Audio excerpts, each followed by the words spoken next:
ಸ್ನೇಹಿತರೆ ನಮಸ್ಕಾರ. ಗೃಹಲಕ್ಷ್ಮಿ ಯೋಜನೆಯ 27ನೇ ಕಂತು 2,000 ಆದ್ರೂ ಯುಗಾದಿ ಹಬ್ಬಕ್ಕೆ ಜಮಾ ಆಗ್ತದೆ. ಆಲ್ರೆಡಿ ಈಗಾಗಲೇ 26ನೇ ಕಂತಿನ ಹಣ ಪ್ರಾರಂಭವಾಗಿದ್ದು, ಬೆಂಗಳೂರು ನಗರ ಹಾಗೂ ಬೆಂಗಳೂರು ಗ್ರಾಮಾಂತರ, ವಿಜಯನಗರ, ಧಾರವಾಡ, ಯಾದಗಿರಿ, ಉತ್ತರ ಕನ್ನಡ, ದಕ್ಷಿಣ ಕನ್ನಡ ಸೇರಿದಂತೆ ಇನ್ನು ಹಲವಾರು ಜಿಲ್ಲೆಗಳಲ್ಲಿರ್ತಕ್ಕಂತಹ ಗೃಹಲಕ್ಷ್ಮಿಯರ ಖಾತೆಗಳಿಗೆ ದುಡ್ಡು ಆಲ್ರೆಡಿ ಜಮಾ ಆಗ್ತಾ ಇದೆ. ಆದ್ರೆ ಇವತ್ತು ಯಾವ ಯಾವ ಜಿಲ್ಲೆಗಳಿಗೆ ಜಮಾ ಆಗ್ತಾ ಇದೆ, ಅದೇ ರೀತಿಯಾಗಿ ಯುಗಾದಿ ಹಬ್ಬಕ್ಕೆ ಯಾವ ಯಾವ ಕಂತುಗಳು ಬಿಡುಗಡೆ ಆಗ್ತಾ ಇದೆ ಅಂದ್ರೆ ಬರೀ 27ನೇ ಕಂತಿನ ಹಣ ಅಷ್ಟೇ ಅಲ್ಲ ಸ್ನೇಹಿತರೆ, 28 ಜೊತೆಗೆ 29 ಸತತವಾಗಿ 3 ಕಂತುಗಳನ್ನಾದ್ರೂ ಬಿಡುಗಡೆ ಮಾಡಲಿದ್ದಾರೆ. ಯಾಕಂದ್ರೆ ನಿಮಗೆ ಗೊತ್ತಿದೆ, ಈಗಾಗಲೇ ರಾಜ್ಯ ಬಜೆಟ್ ಮಂಡನೆ ಆಯ್ತು. ರಾಜ್ಯ ಬಜೆಟ್ನಲ್ಲಿ ಗೃಹಲಕ್ಷ್ಮಿ ಯೋಜನೆಗೋಸ್ಕರನೇ ಎಷ್ಟು ದುಡ್ಡು ಮೀಸಲಿಟ್ಟಿದ್ದಾರಂದ್ರೆ 28,608 ಕೋಟಿಯಷ್ಟು ದುಡ್ಡನ್ನ ಮೀಸಲಿಟ್ಟಿದ್ದಾರೆ. ಎಷ್ಟು? 28,608 ಕೋಟಿ ಮೀಸಲಿಡಲಾಗಿದೆ. ಹಾಗಾದ್ರೆ ಬನ್ನಿ ಸ್ನೇಹಿತರೆ, ಈ ಗೃಹಲಕ್ಷ್ಮಿ ಯೋಜನೆಗೆ ಈಗಾಗಲೇ ಮಹಿಳಾ ಮತ್ತು ಮಕ್ಕಳ ಕಲ್ಯಾಣ ಇಲಾಖೆ ಸಚಿವರಾದಂತಹ ಲಕ್ಷ್ಮಿ ಹೆಬ್ಬಾಳ್ಕರ್ ಅವರು ಅಪ್ಡೇಟ್ ಕೂಡ ಕೊಟ್ಟಿದ್ದಾರೆ. ನಾವು ಇಂತಿಷ್ಟು ದುಡ್ಡನ್ನ ಈಗಾಗಲೇ ಬಿಡುಗಡೆ ಮಾಡ್ತಾ ಇದೀವಿ. ಹಾಗಾದ್ರೆ ಯಾವ ಯಾವ ಕಂತಿನ ಹಣ ಪೆಂಡಿಂಗ್ ಉಳಿದಿದೆ, ಇದ್ರೆಲ್ಲದರ ಬಗ್ಗೆ ನಾನು ಈ ಒಂದು ವಿಡಿಯೋದಲ್ಲಿ ಚರ್ಚೆ ಮಾಡ್ತಾ ಇದೀನಿ. ಬಹಳ ಇಂಪಾರ್ಟೆಂಟ್ ಮಾಹಿತಿ, ರಾಜ್ಯದ ಎಲ್ಲ ಗೃಹಲಕ್ಷ್ಮಿಯರು ಕೂಡ ಈ ವಿಡಿಯೋನ ನೋಡ್ಲೇಬೇಕಾದಂತಹ ವಿಷಯ. ಸ್ನೇಹಿತರೆ, ಈ ಗೃಹಲಕ್ಷ್ಮಿಯಲ್ಲಿ ಒಟ್ಟಾರೆಯಾಗಿ ಈಗಾಗಲೇ 24, 25 ಸೆಪ್ಟೆಂಬರ್, ಅಕ್ಟೋಬರ್ ಕ್ಲಿಯರ್ ಆಗಿದೆ. 26ನೇ ಕಂತಿನ ಹಣ ಆಲ್ರೆಡಿ ಚಾಲ್ತಿಯಲ್ಲಿದೆ. ಹೀಗಾಗಿ ಸಾಕಷ್ಟು ಜಿಲ್ಲೆಗಳಲ್ಲಿ ಆಲ್ರೆಡಿ ಜಮಾ ಆಗ್ತಾ ಇದೆ. ಸೊ ಹಾಗೆ ಇಂದು ಕೂಡ ವಿಜಯನಗರ ಸೇರಿದಂತೆ ಬೆಳಗಾವಿ, ಕೊಪ್ಪಳ, ಹಾಸನ, ಚಿಕ್ಕಮಗಳೂರು, ಮಂಗಳೂರು, ಗದಗ, ಬೀದರ, ಉಡುಪಿ, ತುಮಕೂರು, ಚಿತ್ರದುರ್ಗ ಹೀಗೆ ಹಲವಾರು ಜಿಲ್ಲೆಗಳಲ್ಲಿರ್ತಕ್ಕಂತಹ ಗೃಹಲಕ್ಷ್ಮಿಯರ ಖಾತೆಗಳಿಗೆ ಇವತ್ತು ಕೂಡ ದುಡ್ಡು ಜಮಾ ಆಗ್ತಾ ಇದ್ದು, ನೀವಂತೂ ವರಿ ಮಾಡ್ಕೊಳ್ಳುವಂತಹ ಅವಶ್ಯಕತೆ ಇಲ್ಲ. ಖಂಡಿತವಾಗ್ಲೂ ನಿಮಗೂ ಕೂಡ ನಾನು ದುಡ್ಡು ಜಮಾ ಮಾಡ್ತೀನಿ ಅಂತ ಸಚಿವ ಲಕ್ಷ್ಮಿ ಹೆಬ್ಬಾಳ್ಕರ್ ಅವರು ಅಪ್ಡೇಟ್ ಕೊಟ್ಟಿದ್ದಾರೆ.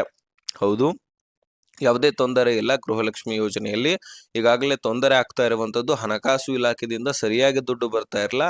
ಆಗ ಮಾತ್ರ ನಿಮ್ಮ ಅಕೌಂಟ್ಗಳಿಗೆ ನಾನು ದುಡ್ಡು ಜಮಾ ಮಾಡ್ಲಿಕ್ಕೆ ಆಗ್ತಾ ಇರಲಿಲ್ಲ.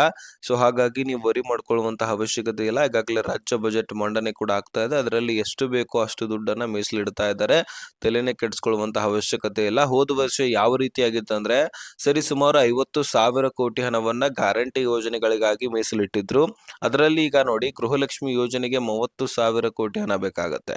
ಅಂದ್ರೆ ಒಂದು ಕಂತಿಗೆ 2,500 ಕೋಟಿ ಬೇಕಂದ್ರೆ 2 ಕಂತಿಗೆ 5,000 ಕೋಟಿ, 4 ಕಂತುಗಳಿಗೆ 10,000 ಕೋಟಿ ಹಣ ಬೇಕಾಗತ್ತೆ, 8 ಕಂತುಗಳಿಗೆ 20,000 ಕೋಟಿ ಹಣ ಬೇಕಾಗತ್ತೆ. ಹಾಗೆ ವರ್ಷದಲ್ಲಿ 12 ಕಂತುಗಳು, 12 ತಿಂಗಳು, ಹಾಗಾಗಿ 30,000 ಕೋಟಿ ಹಣ ಬರೀ ಗೃಹಲಕ್ಷ್ಮಿ ಯೋಜನೆಗೋಸ್ಕರನೇ ಬೇಕಾಗ್ತಾ ಇತ್ತು.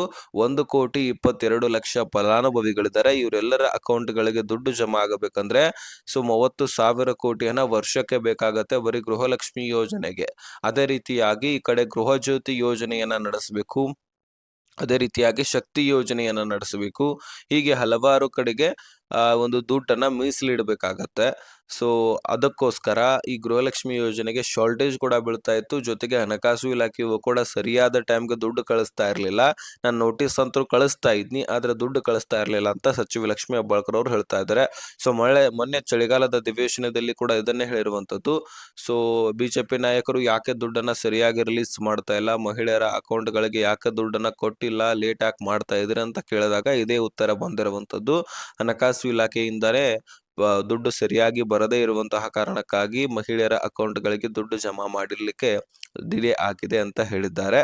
ಸೊ ಈಗ ಯಾವ ಯಾವ ಕಂತುಗಳು ಪೆಂಡಿಂಗ್ ಉಳಿದಿದೆ ಅನ್ನುವಂಥದ್ರ ಬಗ್ಗೆ ನಾವು ತಿಳಿದುಕೊಳ್ಳೋಣ. ಸ್ನೇಹಿತರೆ, ಈಗಾಗಲೇ ನಿಮಗೆ 2 ಕಂತುಗಳು ಕ್ಲಿಯರ್ ಆಗಿದೆ. ಈಗ ಸದ್ಯಕ್ಕೆ ಬರ್ತಾ ಇರುವಂತದ್ದು 26ನೇ ಕಂತಿನ ಹಣ. ಸೊ ಅದರ ಜೊತೆಗೆ 27 ಡಿಸೆಂಬರ್ ತಿಂಗಳ ಹಣ, 26 ಅಂದ್ರೆ ಹೋದ ವರ್ಷದ ನವೆಂಬರ್ ತಿಂಗಳ ಹಣ, 27 ಅಂದ್ರೆ ಡಿಸೆಂಬರ್ ತಿಂಗಳ ಹಣ. ಈ 2 ತಿಂಗಳ ಹಣವನ್ನ ಕ್ಲಿಯರ್ ಮಾಡಿದ್ರೆ ಹೋದ ವರ್ಷದ 2025ರ ದುಡ್ಡು ಕ್ಲಿಯರ್ ಆದಂಗ ಆಗತ್ತಾ? ಖಂಡಿತವಾಗ್ಲೂ ಇಲ್ಲ. ಯಾಕಂದ್ರೆ ಹೋದ ವರ್ಷದ ಪ್ರಾರಂಭದಲ್ಲಿ ಫೆಬ್ರವರಿ ಮತ್ತು ಮಾರ್ಚ್ ತಿಂಗಳ ಹಣವನ್ನ ಸರ್ಕಾರ ಕೊಟ್ಟಿರಲಿಲ್ಲ. ನಾನು ಈ ಒಂದು ವಿಷಯದ ಕುರಿತಾಗಿ ಹಿಂದಿನ ವಿಡಿಯೋಗಳಲ್ಲಿ ಸಾಕಷ್ಟು ಬಾರಿ ಚರ್ಚೆ ಮಾಡಿದ್ದೀನಿ. ಸಚಿವ ಲಕ್ಷ್ಮಿ ಹೆಬ್ಬಾಳ್ಕರ್ ಅವರ ಮೇಲೆ ಕೂಡ ಆರೋಪವನ್ನ ಬಿಜೆಪಿ ನಾಯಕರು ಹಾಕ್ತಾರೆ. ಅದು ನಿಜಾನೂ ಕೂಡ ಆಗಿರುತ್ತೆ. ಯಾಕಂದ್ರೆ 2 ತಿಂಗಳ ಹಣವನ್ನ ಕೊಟ್ಟಿರೋದಿಲ್ಲ. ಆ ದುಡ್ಡು ಎಲ್ಲೋಯ್ತು, ಯಾಮಾರಿಸ್ಬಿಟ್ರ ಅನ್ನುವಂತಹ ಪ್ರಶ್ನೆಯನ್ನ ಮಾಡ್ತಾರೆ. ಯಾಕಂದ್ರೆ ಫೆಬ್ರವರಿ ಮಾರ್ಚ್ ತಿಂಗಳ ಹಣದ ದುಡ್ಡು ಅಂದ್ರೆ 5,000 ಕೋಟಿ ಹಣ. ಆ 2 ತಿಂಗಳ ಹಣವನ್ನ ನಿಮಗೆ ಕೊಟ್ಟಿದ್ದೆ ಆದ್ರೆ ಪ್ರತಿಯೊಬ್ಬರಿಗೂ ಕೂಡ 4,000 4,000ದಂತೆ ಜಮಾ ಆದಂಗ ಆಗತ್ತೆ. ಹಾಗಾಗಿ ಇಲ್ಲಿ ಸರ್ಕಾರ ಯಾಕೆ ಡಿಲೇ ಮಾಡ್ತು, ಅದನ್ನ ಯಾಮಾರಿಸ್ಬಿಡ್ತಾ ಅಂತಕ್ಕಂತಹ ಪ್ರಶ್ನೆಗಳನ್ನ ಮಾಡ್ತಾರೆ. ಆ ದುಡ್ಡು ಎಲ್ಲೋಯ್ತು, 5,000 ಕೋಟಿ ಹಣವನ್ನ ನೀವು ಬಿಡುಗಡೆ ಮಾಡ್ಲೇಬೇಕಂತ ಒತ್ತಾಯ ಮಾಡ್ತಾರೆ. ಅದರ ಮೇರೆಗೆ ಸಚಿವೆ ಲಕ್ಷ್ಮೀ ಹೆಬ್ಬಾಳ್ಕರ್ ಅವರು ಮೊದಲನೇದಾಗಿ ಒಪ್ಕೊಳ್ಳೋದಿಲ್ಲ, ಕೊಟ್ಟಿದ್ದೀನಿ ಅಂತ ಹೇಳ್ತಾರೆ. ತದನಂತರ ಸಂಬಂಧಪಟ್ಟಂತಹ ಅಧಿಕಾರಿಗಳ ಗಮನಕ್ಕೆ ಬಂದ ತಕ್ಷಣ ಗೊತ್ತಾಗುತ್ತೆ, ಹೌದು 2 ಕಂತುಗಳು ಪೆಂಡಿಂಗ್ ಉಳಿದಿದೆ, ಅವುಗಳನ್ನ ನಾನು ಮುಂದಿನ ದಿನಗಳಲ್ಲಿ ಸರಿಪಡಿಸ್ತೀನಿ, ನನ್ನ ಗಮನಕ್ಕೆ ಇರಲಿಲ್ಲ ಅಂತ ಹೇಳ್ತಾರೆ. ಸೊ ಹೀಗಾಗಿ ಹೋದ ವರ್ಷದಲ್ಲಿನೇ ಇನ್ನು 4 ತಿಂಗಳ ಹಣ ಬರಬೇಕು. ಈ ವರ್ಷದಲ್ಲಿ ಅಂದ್ರೆ 2026ರಲ್ಲಿ ಈಗ ಪ್ರಾರಂಭದಲ್ಲಿ ಜನವರಿ ತಿಂಗಳ ಹಣ ಕೂಡ ಕೊಟ್ಟಿಲ್ಲ, ಫೆಬ್ರವರಿ ತಿಂಗಳ ಹಣವೂ ಕೂಡ ಕೊಟ್ಟಿಲ್ಲ. ಹೀಗಾಗಿ 2 ತಿಂಗಳ ಹಣವನ್ನ ಇಲ್ಲಿ ಪೆಂಡಿಂಗ್ ಉಳಿಸಲಾಗಿದೆ. ಈ 2 ತಿಂಗಳ ಹಣವನ್ನು ಕೂಡ ಕೊಟ್ರೆ 6 ತಿಂಗಳ ಹಣವನ್ನ ನಿಮ್ಮ ಖಾತೆಗಳಿಗೆ ಜಮಾ ಮಾಡಬೇಕಾಗತ್ತೆ. 12,000 ದುಡ್ಡು ಪ್ರತಿಯೊಬ್ಬ ಮಹಿಳೆಯರಿಗೂ ಕೂಡ ಕೊಟ್ಟಂಗಾಗತ್ತೆ. ಇದನ್ನ ಆದಷ್ಟು ಬೇಗ ಸಚಿವೆ ಲಕ್ಷ್ಮೀ ಹೆಬ್ಬಾಳ್ಕರ್ ಅವರು ಕೊಡ್ಬೇಕಂತ ನಮ್ಮ ಮನವಿ. ಸೊ ಹೀಗೆ 6 ಕಂತುಗಳು ಉಳಿದಿದ್ದಾವೆ. ಇದೆಲ್ಲವೂ ಕೂಡ ಸರ್ಕಾರದ ಗಮನಕ್ಕೆ ಇದೆ. ಅದರಲ್ಲಿ 3 ಕಂತುಗಳನ್ನಾದ್ರೂ ನಾವು ಕ್ಲಿಯರ್ ಮಾಡಬೇಕು ಯುಗಾದಿ ಹಬ್ಬದ ಒಳಗಾಗಿ ಅಂತ ಪ್ರಯತ್ನ ಮಾಡ್ತಿದ್ದಾರೆ. ಸೊ ಯಾಕಂದ್ರೆ ಬಜೆಟ್ ಮಂಡನೆ ಕೂಡ ಆಯ್ತು. ಗೃಹಲಕ್ಷ್ಮಿ ಯೋಜನೆಗೋಸ್ಕರ ಎಷ್ಟು ದುಡ್ಡನ್ನ 2026ರಲ್ಲಿ ಮೀಸಲಿಡಬೇಕಾಗಿತ್ತು, ಅವುಗಳನ್ನ ಮೀಸಲಿಡಲಾಗಿದೆ. 28,608 ಕೋಟಿ ದುಡ್ಡನ್ನ ಮೀಸಲಿಟ್ಟಿದ್ದಾರೆ. ಇವುಗಳು 30,000 ಕೋಟಿ ಹಣ ಮೊದಲು ಬೇಕಾಗ್ತಾ ಇತ್ತು, ಹೋದ ವರ್ಷ ಹಚ್ಚಿ ವರ್ಷ. ಯಾಕಂದ್ರೆ ಅಷ್ಟು ಮಹಿಳೆಯರಿದ್ರು.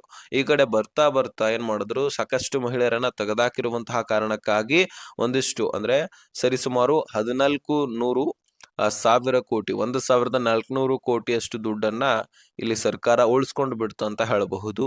ಯಾಕಂದ್ರೆ ಈಗ ಬೇಕಾಗಿರುವಂತದ್ದು ಮೊದಲ ದುಡ್ಡು 30,000 ಕೋಟಿ, ಆದ್ರೆ ಈಗ ಬೇಕಾಗಿರುವಂತದ್ದು 28,608 ಕೋಟಿ. ಇಲ್ಲೇ ವಿಚಾರ ಮಾಡಬಹುದು ನೀವು. 1,400 ಕೋಟಿಯಷ್ಟು ದುಡ್ಡನ್ನ ಸರ್ಕಾರವೇ ಈಗ ಮಹಿಳೆಯರನ್ನ ತೆಗೆದಾಕಿ ಉಳಿಸ್ಕೊಂಡು ಬಿಡ್ತು. ಅಷ್ಟು ಮಹಿಳೆಯರನ್ನ ಈಗ ರೂಲ್ಸ್ ಗಳನ್ನ ಹಾಕಿ ತೆಗೆದಾಕಿದೆ ಅಂತ ಹೇಳಬಹುದು. ಅದರಲ್ಲಿ ನಿಮ್ಮನ್ನು ಕೂಡ ಇನ್ಮೇಲೆ ಹೊಸ ಹೊಸ ರೂಲ್ಸ್ ಅನ್ನ ತಂದು ತೆಗೆದಾಕಬಹುದು. ಇನ್ನು ಇದರ ಜೊತೆಗೆ ಮಹಿಳಾ ಮತ್ತು ಮಕ್ಕಳ ಕಲ್ಯಾಣ ಇಲಾಖೆಗೂ ಕೂಡ ಸಾಕಷ್ಟು ದುಡ್ಡನ್ನ ಮೀಸಲಿಟ್ಟಿದ್ದಾರೆ. ಸೊ 34,929 ಕೋಟಿಯಷ್ಟು ದುಡ್ಡನ್ನ, ಎಷ್ಟು 34,929 ಕೋಟಿ. ಇದು ಯಾತಕ್ಕೆ ಇಡ್ತಾರಂದ್ರೆ, ಸೊ ನಿಮಗೆ ಕಣ್ರಿ, ಮಹಿಳೆಯರಿಗೆನೆ ಇಟ್ಟಿರ್ತಾರೆ.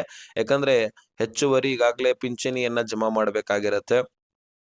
ಹಿರಿಯರಿಗೆ ಅಥವಾ ಮಹಿಳೆಯರಿಗೆ, ಅದೇ ರೀತಿಯಾಗಿ ವೃದ್ಧರಿಗೆ ಜಮಾ ಮಾಡಬೇಕಾಗಿರತ್ತೆ. ಜೊತೆಗೇನೆ ಸ್ನೇಹಿತರೆ, ಸೊ ಈಗಾಗಲೇ ಗರ್ಭಿಣಿಯರಿರ್ತಾರೆ, ಅವ್ರಿಗೂ ಕೂಡ ಈಗಾಗಲೇ ಅಂಗನವಾಡಿ ಕೇಂದ್ರಗಳಿಂದ ದುಡ್ಡು ಹೋಗಬೇಕಾಗತ್ತೆ. 6,000 ದುಡ್ಡು ಜಮಾ ಆಗತ್ತೆ, ಗೊತ್ತಲ್ವಾ ನಿಮಗೆ, ತಾಯಿ ಕಾರ್ಡ್ನ ಮುಖಾಂತರ. ನೀವು ಗರ್ಭಿಣಿಯರು ಇದ್ದಿದ್ದೆ ಆದ್ರೆ ನೀವು ದುಡ್ಡು ಪಡ್ಕೊಂಡಿದ್ರೆ ನಿಮ್ಗೆ ಗೊತ್ತಾಗತ್ತೆ.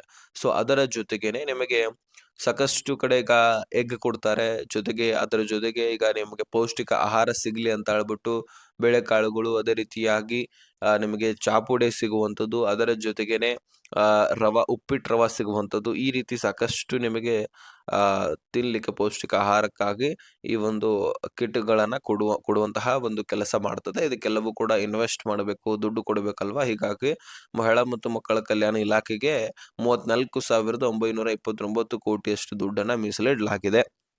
ಸೊ ಓಕೆ ಸ್ನೇಹಿತರೆ, ಇದಿಷ್ಟು ಇನ್ಫಾರ್ಮೇಶನ್ ಆಗಿತ್ತು. ಸೊ ನಾನು ನಿಮಗೆ ತಿಳಿಸ್ಕೊಟ್ಟಿದ್ದೀನಿ, ಅರ್ಥ ಆಗಿದೆ ಅಂತ ಅನ್ಕೊಳ್ತೀನಿ. ವಿಡಿಯೋ ನೋಡಿದ್ದಕ್ಕೆ ಧನ್ಯವಾದ. ಈ ವಿಷಯವನ್ನು ಆದಷ್ಟು ಎಲ್ಲ ಗೃಹಲಕ್ಷ್ಮಿಯರಿಗೆ ಶೇರ್ ಮಾಡೋದನ್ನ ಮರಿಬೇಡಿ.